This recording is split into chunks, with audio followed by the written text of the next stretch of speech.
হাদিস শরীফে এই রাতের কোনো নির্দিষ্ট নাম উল্লেখ করা হয়নি। এই রাতের নির্দিষ্ট কোনো নাম এটা হাদিসে উল্লেখ করা হয়নি, বরং লাইলাতুন নিসফি মিন শাবানা, লাইলাতুন নিসফি মিন শাবানা, শাবানের পঞ্চদশ রাত বলেই একে বিভিন্ন তাৎপর্য তুলে ধরা হয়েছে। শাবান মাসের অর্ধেক রাত, অর্ধেক শাবানের রাত, অর্ধেক শাবানের রাত, কিন্তু হাদিসে কোনো নাম আসে নাই যেটা কী নাম দেওয়া যায়। তবে শবে বরাত আমরা বলি, তো শবে বরাত মূলত ফার্সি ভাষা। কি ভাষা? শবে বরাত ফার্সি ভাষা। সব মানে রাত, সব মানে রাত। আর বারাত একটা হলো বরাত, বড় একাত্ম, আর আরেকটা হলো বারাত, আরেকটা কি বারাত। তাহলে সবে বারাত, বারাত থেকে আসছে, তো সব মানে রজনী বা রাত। আর বারাত শব্দের অর্থ পবিত্রতা, নাজাত, মুক্তি, পরিত্রাণ ইত্যাদি। বুঝাইছে? এই রাতে যেহেতু অগণিত মানুষের গুনাহ ক্ষমা করে দেওয়া হয়, বহু জাহান্নামীদেরকে জাহান্নাম থেকে মুক্তি দেওয়া হয়, এই জন্যই রাত্রিকে শবে বরাত বলা হয়, শবে বরাত বলা হয়, অর্থাৎ মুক্তির রজনী, মুক্তির রজনী। তাহলে তারপরে আমাদের আরেকটু চলতি ভাষায় বারাত না বলে বরাত বলে, তাই না? সবে বরাত হবে, সবে বরাত, তাই না বলে কি বলে? সবে বরাত। কি ভাই বুঝতেছিস? তাহলে শবে বরাতকে শবে বরাত কেন বলা হয়? যেরকম সলাত আমরা কি বলি? নামাজ। নামাজের আরবিতে কি আসে? এখন কিছু লোক যদি বলে ভাই শবে বরাত কোরআন হাদিসে দেখাও, তাহলে আমরা যদি কই ভাই নামাজ কোরআন হাদিসে দেখাও। রোজা, রোজা কি আসছে? সওম। কোরআনে কি আইছে? রোজাকে সওম। তা দেখাও। তাহলে নামাজও দেখাতে পারতেছি না, রোজাও দেখাতে পারতেছি না। শবে বরাত কোরআন হাদিসে দেখাও আছে নাকি? আরে ভাই শবে বরাত তো কোরআন হাদিসে নাই, এটা তো ফার্সি শব্দ। আর হাদিসে আছে লাইলাতুন নিসফি মিন শাবানা, এটা হলো হাদিসে আছে। যেরকম নামাজ কোরআনে আসে নাই, হাদিসে আসে না, নামাজ আইছে কি? সালাত। এটা তো ফার্সি শব্দ রে ভাই। রোজা কোরআন হাদিসে আসে নাই, আইছে কি? সওম। তাহলে বলদা প্রশ্ন না এগুলো প্রশ্ন করে করে মানুষের ভিতরে বিভ্রান্তি সৃষ্টি করা। একটা বই লেখছে একজনে যে আল্লাহরে খোদা কওয়া যাবে না। তা খোদা কারে কবি? তোর অত গভীরে যাওয়ার দরকার ডাকে? খোদা মানে কি, তাই না? আরে আমরা আল্লাহরে তো খোদা কই, খোদারেই তো আল্লাহ কই। যখন আমরা খোদা বলি তখন এর দ্বারা তো কি এটা উদ্দেশ্য তো হয় না যে কোনো মূর্তিরে করছি। আমাকে কোনো বাংলাদেশে কারোর উদ্দেশ্য হয়? ও হিন্দুরাও খোদা বললে পারে আল্লাহরেই বোঝায়, ওরাও ঈশ্বর কয় না। কি ভাই কথা ঠিক আছে কিনা? কয়েক খোদার বহু বচন আছে, আল্লাহর তো বহু বচন নাই। দেখছেন পেশাটা ধরছে খোদা বান্ধ। আমি আরে পাগল, তা আল্লাহ শব্দ তো ইলাহুন বহু বচন আছে, আছে না? আলিহাতুন। কিন্তু আল্লাহ এমন একটা শব্দ, বহু বছর থাকুক আর না থাকুক, কিন্তু আল্লাহ বহু না। সব জায়গায় ওই সমস্ত পেশ খাটালে চলবে না, অহেদ জমা। কারণ কিছু কিছু জায়গা বহু বচন ব্যবহার হয় সম্মানের জন্য। কিসের জন্য? কলনা বিতু জমা শেখা ব্যবহার হয়েছে কোরআন শরীফ বহুত জায়গা। কলনা, তাই না? আমরা বললাম, আল্লাহ পাক বলতেছেন নাহনু খালাকনাকুম। নাহনু কি আমরা না?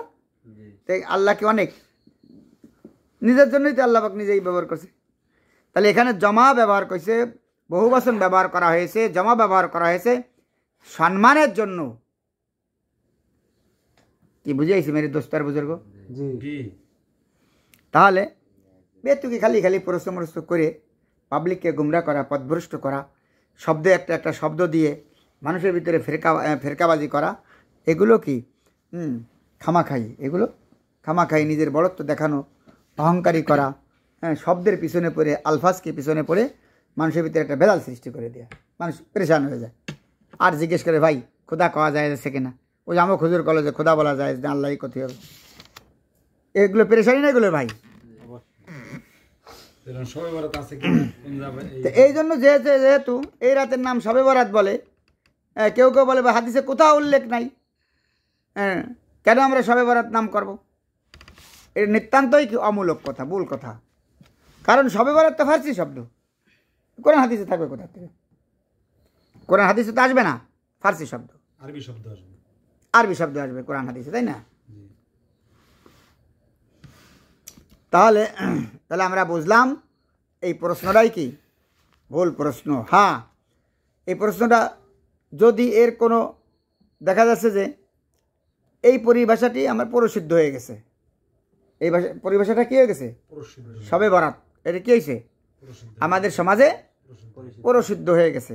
নামাজ শব্দটা আমাদের সমাজে পরিশুদ্ধ হয়ে গেছে, রোজা শব্দটা আমাদের সমাজে কী হয়ে গেছে? পরিশুদ্ধ হয়ে গেছে। হ্যাঁ, যদি একে শবে বরাত বলা কিংবা এ নামেই তাকে চিহ্নিত করাকে কেউ ফরজ, ওয়াজিব, সুন্নাত কিংবা মুস্তাহাব মনে করত, তাহলেই এর সপক্ষে দলিল দেওয়ার প্রয়োজন ছিল। অনেকে বলে শবে বরাত কোরআন হাদিসে দেখাও, দলিল দাও। আরে ভাই, শবে বরাত নামটা শবে বরাত বললে সব পাওয়া যাবে, এই কেউ কয় নাকি? নামে তো আর কোনো, এই নামটা বলতেই হবে, এই নামটা বলা ফরজ কেউ বলে? এই নামটা বলা ওয়াজিব কেউ বলে? শবে বরাত বলা ওয়াজিব? এই শবে বরাত বলা সুন্নাত কেউ বলে? না। শবে বরাত বলা মুস্তাহাব কেউ বলে? বলে না। যদি এই জিনিসটাকে কেউ ফরজ, ওয়াজিব, সুন্নাত, মুস্তাহাব, সুন্নাতে মুআক্কাদা বলতো, তখন নয় তার পক্ষে দলিল দেওয়া প্রয়োজন ছিল। যখন কেউ বলেই না, তা দলিলের কি দরকার?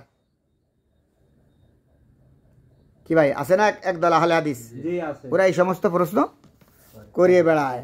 যেরকম মনে করে একটা উদাহরণ দিই, আমরা বর্তমান বেসরকারি কওমি মাদ্রাসায় আমাদের যে সিলেবাস, পাঠ্যসূচি অনুসরণ করি না আমরা প্রত্যেকটা কওমি মাদ্রাসায়, একে কি বলে? দর্শে নিজামি। দর্শে নিজামি। কেন নিজামি বলে ভাই? যেহেতু হজরত মাওলানা মোল্লা মুহাম্মদ নিজামুদ্দিন সোহালবি, মোল্লা মুহাম্মদ নিজামুদ্দিন সোহালবি রহমতুল্লাহ, সে কী করছিল? সর্বপ্রথমে শিক্ষা ব্যবস্থাকে কোন ক্লাসে কী কী কিতাব পড়াবো, কোন কোন বই পড়াবো, হ্যাঁ ফার্সিতে কী পড়াবো, উর্দুতে কী পড়াবো, তারপরের বছর মিজান ক্লাসে কী পড়াবো, নাহমির ক্লাসে কী পড়াবো, কাফিয়া ক্লাসে কী কী কিতাব পড়াবো, তাই না? শরেবিকা ক্লাসে কী কী কিতাব পড়াবো, জালালাইন কিতাবে কী কী কিতাব পড়াবো, মিশকাত শরীফ নাম দিয়ে কী কী কিতাব পড়াবো, দাওরা হাদিসে কী কী কিতাব পড়াবো। এই যে একটা নিজাম, যে সিস্টেম, নিসাবটা সর্বপ্রথম কে করেন? মৌলানা মোহাম্মদ নিজামুদ্দিন সোহালবি রহমতুল্লাহ। এই জন্য তার নাম অনুযায়ী হয়ে গেছে দর্শে নিজামি, দর্শে নিজামি হয়ে গেছে। এটা কোনো দর্শে নিজামি বলা কোনো ফরজ, ওয়াজিব, সুন্নাত, মুস্তাহাব এরকম কোনো কাজ নাকি? কোনো কিছুই নাই। তাহলে যে এর জন্য আমার পক্ষে যে হাদিস দেখাতে হবে দর্শে নিজামি কেন বলা হলো? হাদিস দেখাও, কোনো হাদিস তো নাই দর্শে নিজামি। এই বলদা প্রশ্ন, বেকুবদের মতোই প্রশ্ন। কথা ঠিক আছে না? জি। আচ্ছা, আর একটা প্রশ্ন অনেকে বলে যে শবে বরাত নাম রাখছে শিয়ারা। কারা? শিয়ারা। এই জন্য আমরা এই নামটা ব্যবহার করব না, কারণ সুন্নিরা তো নাম রাখেনি। এবি ভাই কই আজিব ভাই, তাদের এই দাবিটাও ভিত্তিহীন। কেন ভিত্তিহীন? যতক্ষণ পর্যন্ত এর সপক্ষে কোনো প্রমাণ না দেখাতে না পারবে। শিয়ারা যে কী করে শবে বরাত নাম রাখছে, এর পক্ষে কোনো প্রমাণ নাই, প্রমাণ কেউ দিতে পারবে না। কেন? কারণ শিয়া সম্প্রদায়ের নাম রেখেছে, তার আর যতগুলো হাদিসের কিতাব আছে তার ভিতরে কোথাও দেখাতে পারবে না যে সর্বপ্রথম কী করছে এই শবে বরাতটা শিয়ারাই পালন করতেছে আগে। কেন? আরে এই শবে বরাত পালনটা তো চলে আসছে সাহাবায়ে কেরাম থেকে। সাহাবায়ে কেরাম থেকে যখন চলে আসছে, হ্যাঁ, তখন তারা তার শবে বরাত নাম তো বলতো না। যখন ইরানে এই দেশে মানে আরবের বাইরে যখন তারা পালন করা শুরু করলো, তখন তারা বলা শুরু করলো যে ভাই এটা শবে বরাত, ভাগ্য রজনী, হ্যাঁ, মুক্তির রাত, চলো আমরা খুব ইবাদত করি। তখন বলতে বলতে বলতে বলতে জিনিসটা চলে আসলো। যেরকম তাখরিজ হাদিস, মুআজ্জাম আল মুফারাস, আলফাজিল হাদিস, একজন খ্রিস্টান লেখছে, অথচ মুসলমানরা এই বইটা পড়তেছে। একজন খ্রিস্টান ইসলামের ধর্মে যদি একটা বই লেখে আর সে বইটা যদি ভালো হয়, কিতাবটা যদি ভালো হয়, তো এতে পড়াতে অসুবিধা কোথায়? শিয়া বলো না কে বলো, তো আমাদের কী আসা যায়?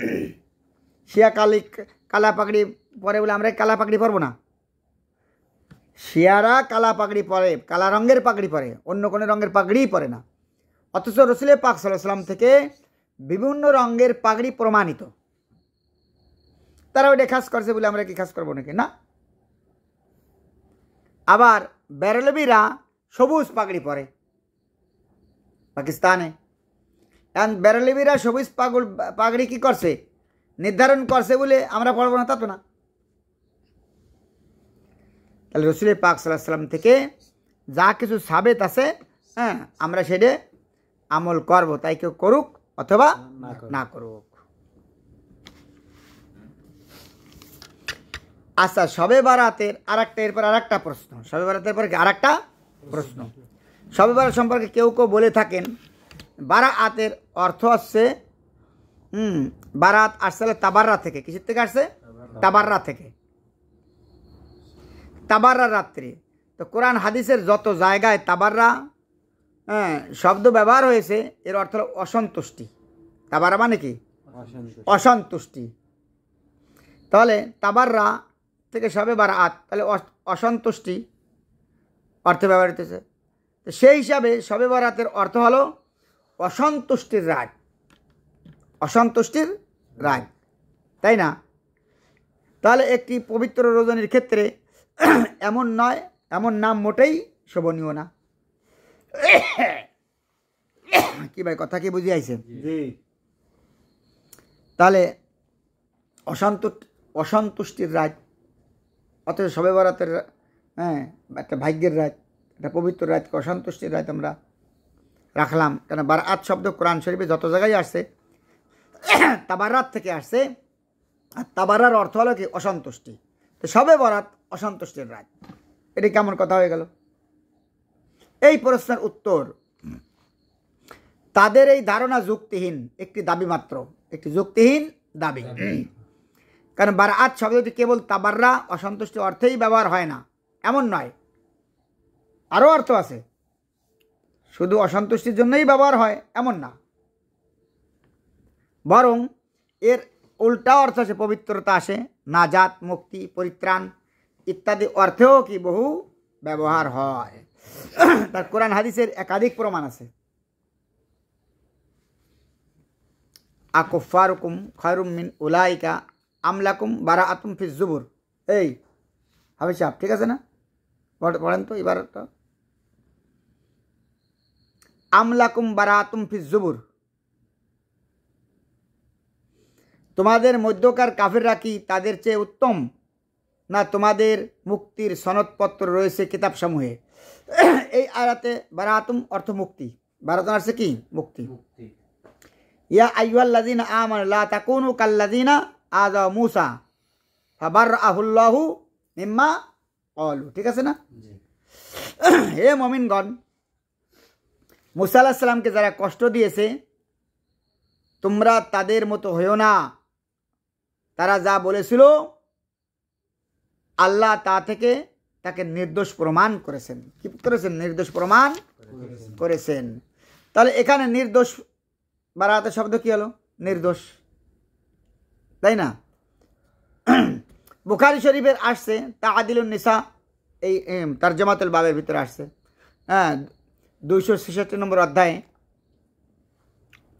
ফাবারআহাল্লাহু মিনহু, অপবাদ আরোপকারীরা অর্থাৎ হযরত আয়েশা রাদিয়াল্লাহু তাআলা আনহার ব্যাপারে যা বলার বলেছিল, আল্লাহ পাক তা থেকে তাকে পবিত্র ঘোষণা করেছেন। তা বাররা এখানে কি অর্থ হলো? পবিত্র ঘোষণা করেছেন। এর এক লাইন পর ফাইন কুন্তু বারি আতুম, অর্থাৎ যদি তুমি পবিত্র আর নির্দোষ হয়ে থাকো তবে অতি সত্বর আল্লাহ পাক তোমার পবিত্রতা ঘোষণা করবেন। সায়াবরি ওক আল্লাহ, অর্থাৎ সায়াবরি ওক কিল্লা, অর্থাৎ আল্লাহ পাক তোমাকে কি অতি শীঘ্র অতি সত্বর পবিত্রতা ঘোষণা করবেন। তাহলে এর দ্বারা বোঝা গেল কি এখানে বারা তাবাররা এর অর্থ পবিত্রতাও আসে, কোরআন এবং হাদিসের মাধ্যমে প্রমাণ করা হলো। তাহলে আমরা এ পর্যন্ত দুটো জিনিস শবে বরাত সম্পর্কে জানলাম, আর শবে বরাতের পরে এতরাজ সমূহ আর শাবান মাসের গুরুত্ব। এখন আমরা শবে বরাতের ফজিলত সম্পর্কে জানব, তারপর শবে বরাতের হাদিসগুলো কেমন জয়ীফ না সহি না দুর্বল এই সম্পর্কে আমরা আলোচনা করব, আর জয়ীফ হাদিসের পরে আমল করা যাবে কি যাবে না এই সম্পর্কে আমরা আলোচনা করব ইনশাল্লাহ। ঠিক আছে ইনশাল্লাহ।